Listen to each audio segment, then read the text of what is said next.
When Danish director Nicholas Winding Refn, best known for Drive and Only God Forgives, released The Neon Demon, it was met with a very divisive critical reception. It's currently sitting at an underwhelming 57% on Rotten Tomatoes, with some critics scathing the film, calling it pretentious and self-indulgent, and others calling Refn a bold, visionary artist. Personally, I love the film. Due to The Neon Demon's unconventional narrative structure, there are many ways to interpret it, but this is what I think. The Neon Demon is ultimately about narcissism and jealousy.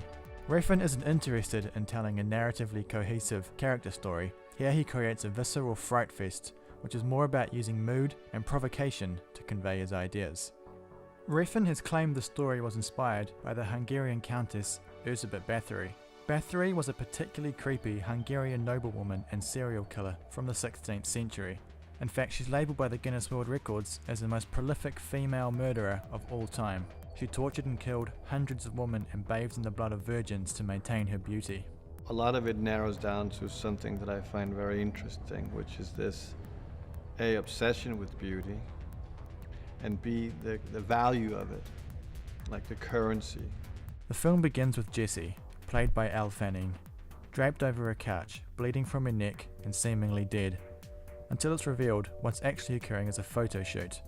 After the shoot, we meet Ruby, a makeup artist who cleans the blood from Jessie's body, perhaps symbolising the preparation of a dead body for the afterlife. Jessie is an inspiring model and has moved to LA to find fortune and fame. After interviewing for a big-time modelling agency, she's told she'll be a star, and so begins her descent into narcissism and egomania.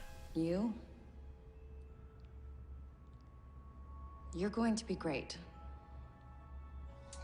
Throughout the film, Jessie goes from being a naive 16-year-old to full-on glamour girl, the height of which culminates in her first runway show.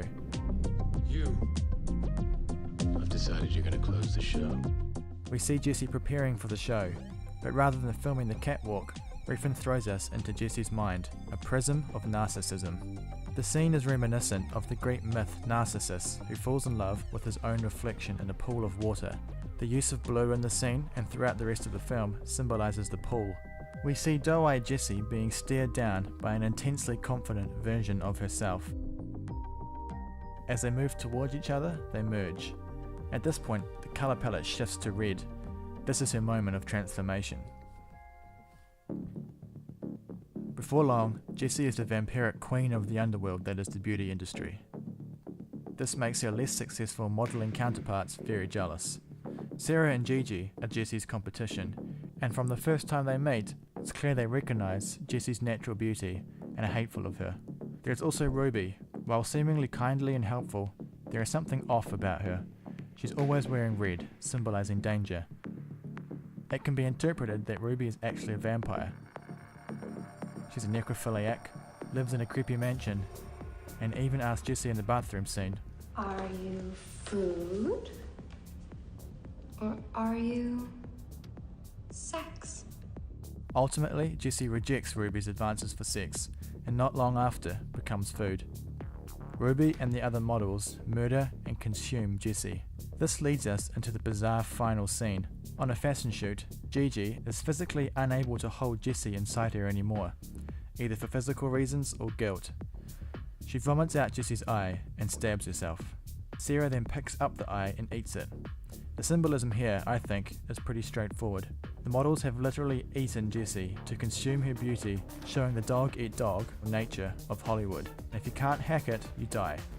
Obviously, there is a lot of weirdness and symbolism in The Neon Demon, and I haven't got time to go into everything. But despite the film's polarising nature, I really enjoyed it. It's just a dark, blackly comedic vampire horror film with a few points to make on the nature of beauty. True beauty is the highest currency we have. No, without it, she would be nothing.